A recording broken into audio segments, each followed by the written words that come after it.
E quando você usa sua experiência de anos de trabalho na área de plásticos para apresentar um argumento técnico para um cliente, explicando o porquê de um problema ou uma dificuldade está acontecendo no processo dele, mas esse cliente exige alguma prova mais científica, matemática, estatística. Será que você conseguiria elaborar essa prova? Vamos falar um pouquinho sobre isso nesse vídeo.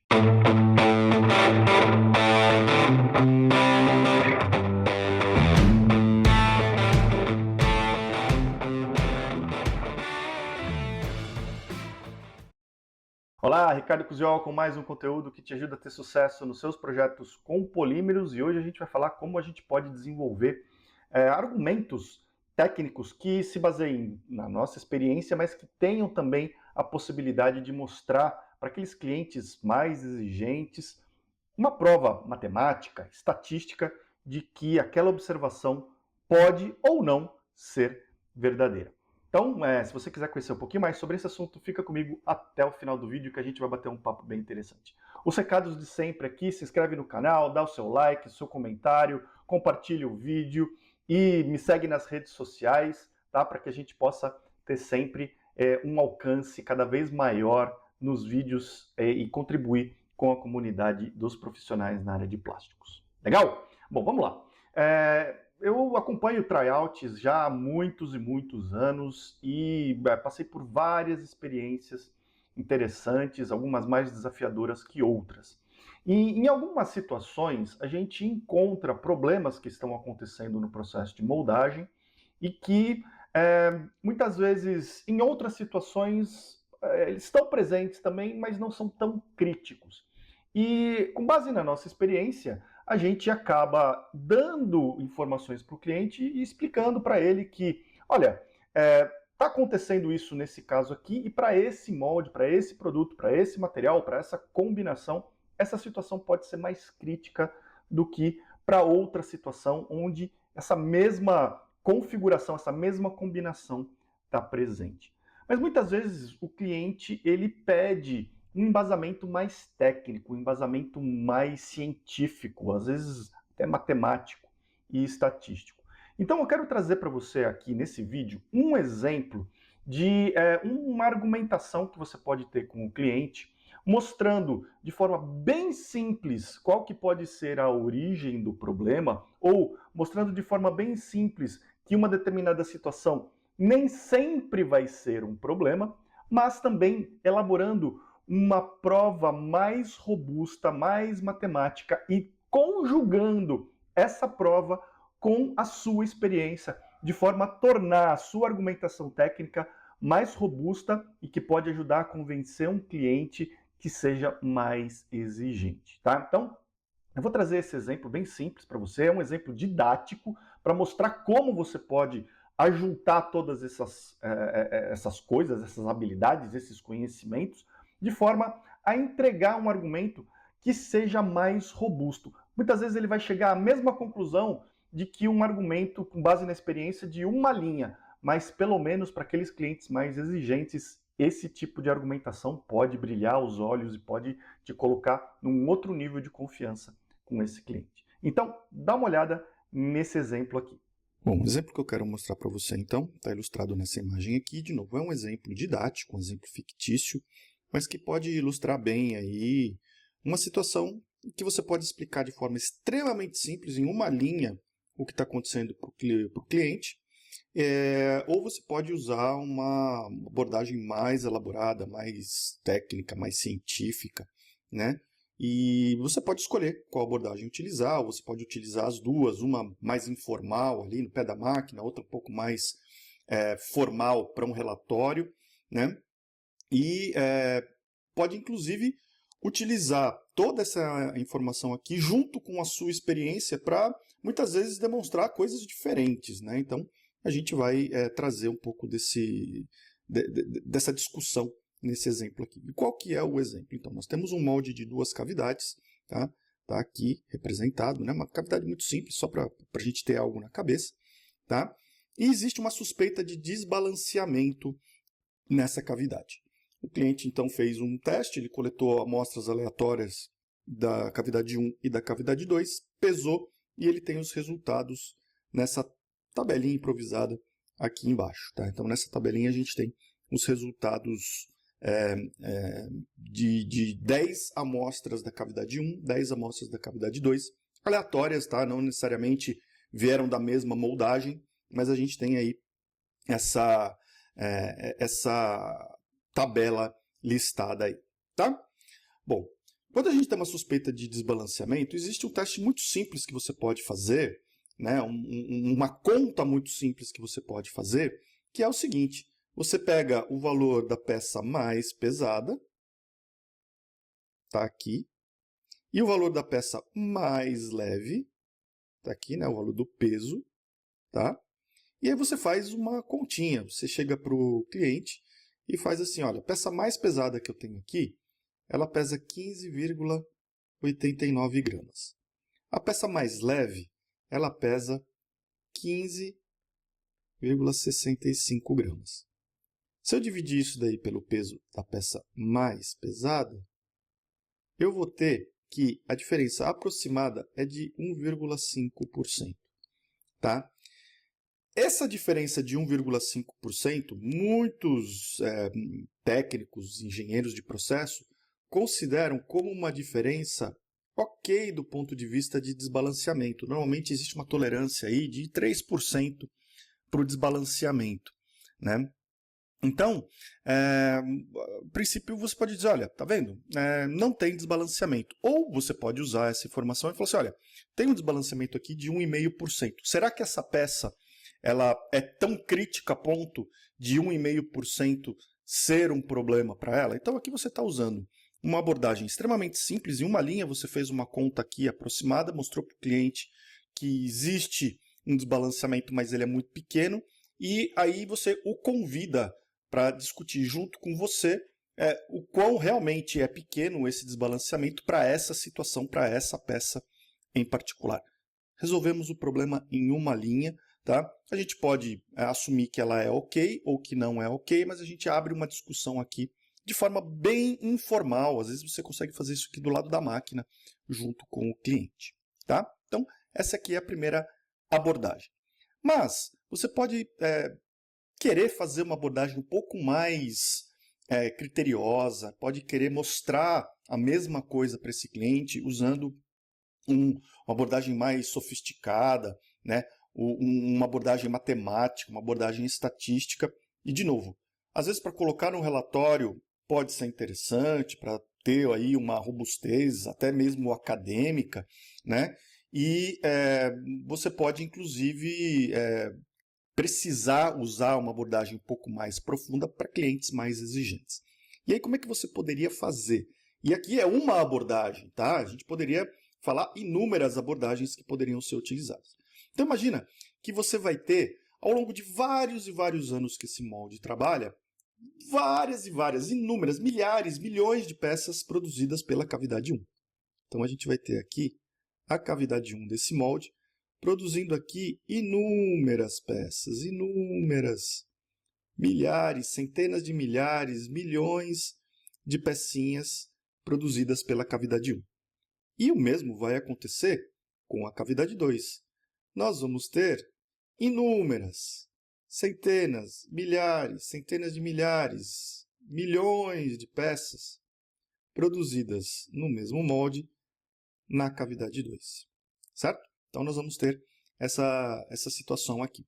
E aí, a gente poderia imaginar que nessas milhares, milhões de peças, a gente vai ter um peso médio para a cavidade 1 e um peso médio para a cavidade 2, certo? E aí, o que a gente poderia fazer é o seguinte, avaliar qual que é a diferença entre a média do peso da cavidade 1 e a média do peso da cavidade 2.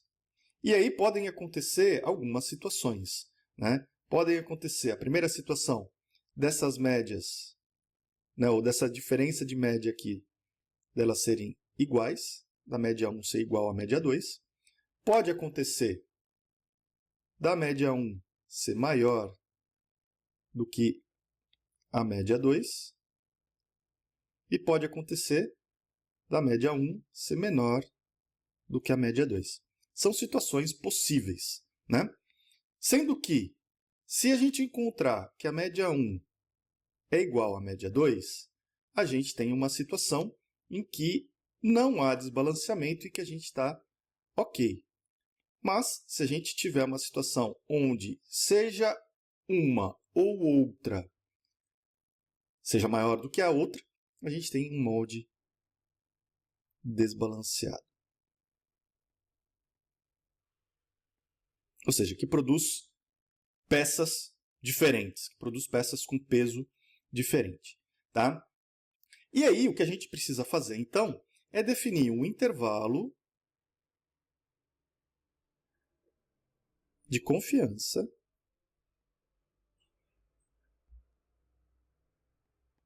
para essa diferença.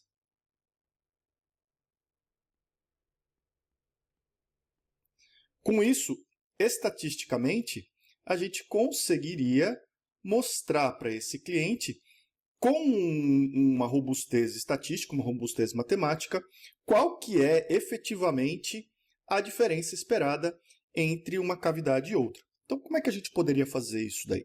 Né? A gente primeiro precisa definir qual que é o nível de confiança que a gente quer. Né? Então, tipicamente, para estudos estatísticos, a gente usa um intervalo de confiança, um nível de confiança de 95%. Então, nós vamos trabalhar com esse valor aqui. Tá? Bom, a gente vai precisar partir, lógico que a gente não consegue medir todas as milhares, milhões de peças. Primeiro que isso vai levar anos para a gente provar. Tá? E segundo que muitas vezes não vai ser viável tecnicamente nem financeiramente. Então, a gente tem que partir de uma amostra. Felizmente, nós temos uma amostra aqui, né, já de 10 peças. Então, a gente consegue calcular a média para essa amostra da cavidade 1, e a gente consegue facilmente fazer isso daí, demonstrar que é de 15,8 gramas. A gente consegue fazer a mesma coisa para a cavidade 2, que é de 15,7 gramas. A gente consegue também, estatisticamente, calcular o desvio padrão para essa amostra, que é de 0,057 gramas. E para a amostra 2, né, para a cavidade 2, que é de 0,054 gramas. Então, a gente consegue definir tudo isso daí. E aí, existe todo um procedimento estatístico, que eu não vou entrar no detalhe aqui, mas em breve eu trarei novidades para vocês, tá? Que diz o seguinte: a diferença entre a média da cavidade 1 e da cavidade 2, essa diferença aqui, ela vai estar compreendida entre dois limites que são definidos por a média 1 e a média 2, essa diferença aqui, menos um erro, e a diferença entre a média da amostra 1 e da amostra 2, mais esse erro. O que a gente precisa agora é definir esse erro, qual que é. E esse erro, também, de novo, existe todo um procedimento estatístico para explicar isso daqui, tá? Mas, de novo, você está colocando isso aqui no relatório, um cliente mais exigente, você tem aqui toda uma prova estatística, né? Esse erro é igual a um fator chamado TC, que vem de uma distribuição chamada distribuição T, estatística, tá? Vezes a raiz quadrada do desvio padrão da amostra 1 sobre o tamanho da amostra 1, mais o desvio padrão da amostra 2 ao quadrado sobre o tamanho da amostra 2. Tá? E aí a gente vai calcular isso daqui. Esse parâmetro T, ele é encontrado em uma tabela, e eu coloco ela aqui só como exemplo para você. Tá? E essa tabela leva em conta o intervalo de confiança ou nível de confiança que nós desejamos para o nosso estudo, então no caso aqui 95%, e leva em conta o que chama de graus de liberdade, tá? Tecnicidades estatísticas, que é o tamanho da amostra menos 1, tá? Como as duas amostras são iguais, a gente trabalha aqui com 9 de graus de liberdade, tá? Então a gente vai seguir essa linha aqui, essa coluna aqui, e você percebe que a gente tem um valor aqui que eu vou usar como valor para esse TC aqui. Tá? Então, é 2,2622. Então, a gente tem esse valor aí. Vamos tirar a tabela aqui da lousa. A gente tem, então, 2,2622 vezes a raiz quadrada. E agora a gente tem todos os números aqui. É 0,057 ao quadrado sobre 10 mais 0,054 ao quadrado sobre 10 também. E esse valor aqui dá um resultado para E, que é o erro de 0,056 gramas. Tá?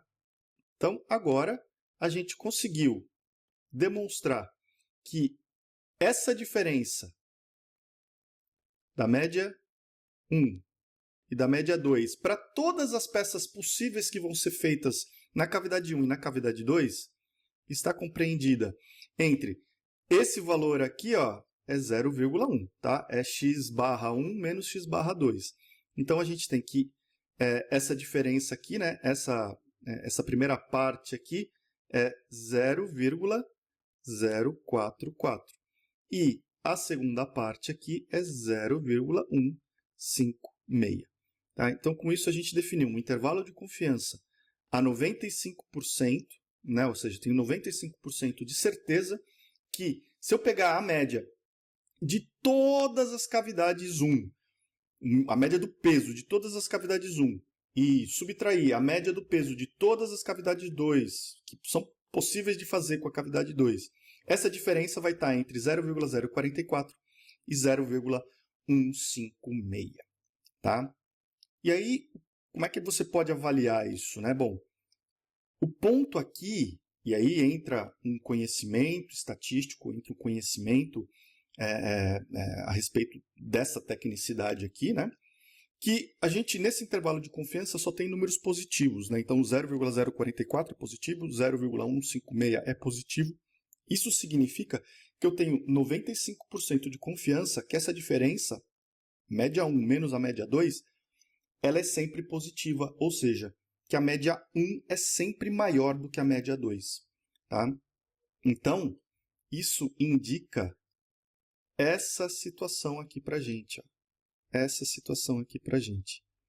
Média 1 maior do que a média 2 e, portanto, indicaria que, estatisticamente, a gente tem um molde desbalanceado. Ou, pelo menos, um molde em que a cavidade 1 produz peças com peso diferente da cavidade 2. Agora, se a gente pegar qual que é a diferença máxima que a gente pode ter e fazer uma avaliação em função do valor do peso das cavidades, a diferença máxima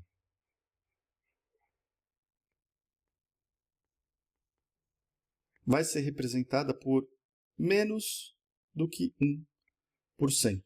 O que está algo alinhado com o 1,5% que a gente tinha calculado lá no começo de forma muito simples. Só que agora a gente chegou na mesma conclusão, com uma avaliação bem mais criteriosa. Então, embora sim exista uma diferença, e a gente encontrou aqui que sim existe uma diferença entre os pesos gerados pela cavidade 1 e pela cavidade 2, essa diferença é de, no máximo, cerca de 1%. E aí você pode, de novo, convidar o cliente a uma discussão conjunta, e aí entra o conhecimento técnico que já sai do campo aqui da demonstração matemática, da demonstração estatística e científica, que é o quão crítico é uma diferença de 1% para essa peça em particular. Aqui agora o que vale sim é a sua experiência. Então a gente agora junta tudo. A gente junta um conhecimento acadêmico, científico, matemático, estatístico, que te ajuda a provar um ponto, e a sua experiência prática em plásticos, em processo, e convidar o cliente a pensar, ok, o quanto que 1% é significativo para a sua peça? Existem moldes, existem peças, existem requisitos em que uma diferença de 1% no peso de uma cavidade para outra pode sim ser crítico. Existem outras situações onde e eu diria que a grande maioria das situações, aonde essa diferença de 1% não seja tão crítica assim para o peso da peça. Mas pelo menos agora você tem duas formas de mostrar isso daí. Uma de maneira bastante informal, rápida, que pode ser feita do lado da máquina, e uma outra que você pode usar e demonstrar num relatório e encher os olhos do cliente com uma demonstração mais técnica, mais científica e estatística. Tá certo? Então, espero que você tenha gostado dessa demonstração. Olha, eu fico muito curioso para saber o que você achou desse exemplo, o que você tem a adicionar, se você concorda, se você não concorda, se você acha que é útil ou não. Então, deixa o seu comentário aqui e vamos enriquecer essa discussão, tá certo? Se você quiser mais conteúdo relacionado a aprendizado sobre plásticos, que não está disponível para todo mundo aqui no YouTube, faz que nem esse pessoal que está aqui do lado, se torne membro do canal, o botãozinho está aqui embaixo, e clicando aqui, você vai poder conhecer todas as condições, os benefícios e o que está disponível para você como membro, que me ajuda a continuar criando conteúdo como esse aqui no YouTube. Fechado? A gente se vê no próximo vídeo. Um grande abraço e até lá.